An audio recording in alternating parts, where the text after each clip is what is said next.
4 number পর্বে আপনাদের সবাইকে স্বাগতম জানাচ্ছি। আজকে আমরা দেখব ড্রাইভ থেকে কিভাবে অ্যাটাচমেন্ট নিয়ে মানে যেকোনো ফাইল নিয়ে ইমেইলে সেন্ড করা যায়।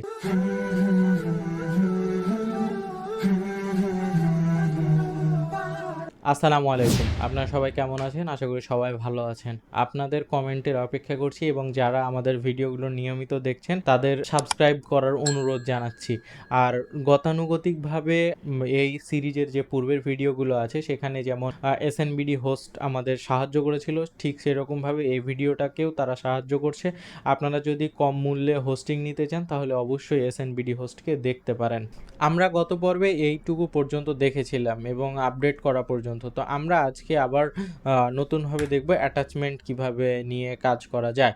তো সেজন্য তো আমরা এখানে জাস্ট সিম্পলি আমরা যদি ড্রাইভ লিখে সার্চ করি DRIVE ড্রাইভ, তো সেটা চলে আসবে। এখান থেকে আমরা নিব হচ্ছে কি ডাউনলোড ফাইল। ডাউনলোড ফাইলে ক্লিক করলাম, এখানে ডাউনলোড আছে, যে কোনো একটা ফাইলকে আমরা ডাউনলোড করব। তো এখান থেকে আমি যদি একটু নিচে যাই, একটা হচ্ছে PNG ফাইল নিই।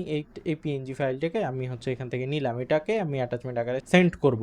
আরেকটা কথা বলে রাখি, ড্রাইভকে এখানে অ্যাকাউন্টটা কানেকশন করতে হবে auth2 দিয়ে। auth2 দিয়ে কিভাবে করবেন সেটা আমি অলরেডি দেখিয়েছি, আজকে আমি দেখাচ্ছি না। কারণ হচ্ছে এটা কিভাবে করবেন, যদি আপনারা জিমেইল কানেক্ট করে থাকতে পারেন তাহলে এটাও করতে পারবেন, সেম এপিআই কি দিয়েই করতে পারবেন। শুধুমাত্র ইনেবল এপিআই সার্ভিসে গিয়ে ড্রাইভটাকে ইনেবল করে দিবেন, তাহলে আপনাদের কাজ শেষ। তো এখানে আমার এটা করা আছে। এরপরে আমি যদি এখন প্লে করে দেখি, এক্সিকিউট করলাম এবং এখানে রান হচ্ছে। এবং এবার যদি দেখি, দেখেন ফাইলটা এখানে সে ডাউনলোড করেছে। এই যে এইটা একটা ইমেজ আছে, সেই ইমেজটাকে সে মানে রান করেছে। এবার এটাকে যদি আমরা অ্যাটাচমেন্ট আকারে সেন্ড করতে চাই তাহলে প্লাসে ক্লিক করব এবং আবার সেন্ড ইমেইলে যাব। এখান থেকে সেন্ড ইমেল নিলাম, সেন্ড অ্যান ইমেল।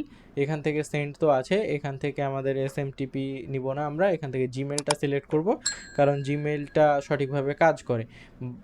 SMTPও কাজ করে, তবে আমার সার্ভারটা অনেক স্লো, তো যার জন্য ওটা আমি নিচ্ছি না। এরপরে আমি এখানে আমাদের যে ইমেল আছে সেটা ব্যবহার করছি .com। এরপরে subject attachment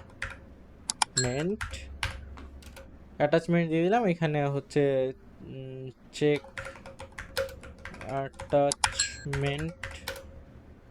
attachment area, just এরকম একটা লিখে দিলাম। আমি মাউস পয়েন্টারটা আজকে ওপেন করিনি, আমি একটু ওপেন করে নিচ্ছি যেটা আপনাদের সহজ হবে আরও বুঝতে। তো যাই হোক, অ্যাটাচমেন্ট এরিয়া, এরপরে অ্যাড অপশনে গেলাম এবং এখান থেকে অ্যাটাচমেন্টস নিব এবং এখানে জাস্ট আমরা সিলেক্ট করে দিব হচ্ছে ডেটা।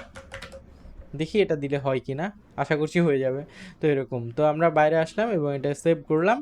এরপরে হচ্ছে এক্সিকিউট ফ্লোতে ক্লিক করব, আমরা এটা দেখব এটা সম্পূর্ণ রান হয় কিনা। হ্যাঁ, রান হয়ে গেছে। এরপরে আমরা আমাদের ইমেলটা চেক করব। এটা হচ্ছে গত দিনের ইমেল এবং নতুন ইমেল দেখেন চলে এসছে এবং অ্যাটাচমেন্ট আকারে ইমেজটাও চলে এসছে। তো আমি আশা করছি যে এখন আপনারা বুঝতে পারবেন কীভাবে অ্যাটাচমেন্ট পাঠাতে হয়। এটা লুপের মাধ্যমে করতে পারেন, বারবার চেক করে পাঠাতে পারেন, সেটা আপনাদের ব্যক্তিগত ব্যাপার। আবার এরকম করতে পারেন যে ড্রাইভে নতুন ইমেজ তৈরি হয়ে ড্রাইভে আপলোড হবে এবং ড্রাইভ থেকে গিয়ে আবার ইমেলে অ্যাটাচমেন্ট আকারে পাবলিশ হবে, সেটাও করতে পারেন। এবং এই সিরিজটা যদি কমপ্লিট করেন, আমি ছোট ছোট আকারে দেখাচ্ছি, কিন্তু এগুলো সবগুলো জ্ঞান বা নলেজ যখন এক জায়গাতে করে নতুন একটা অটোমেশন তৈরি করতে যাবেন, সেটা কিন্তু আপনাদের অনেক বেশি হেল্প করবে। সবাই ভালো থাকবেন, সুস্থ থাকবেন, আমার জন্য দোয়া করবেন, আমাদের টিমের জন্য দোয়া করবেন। আসসালামু আলাইকুম।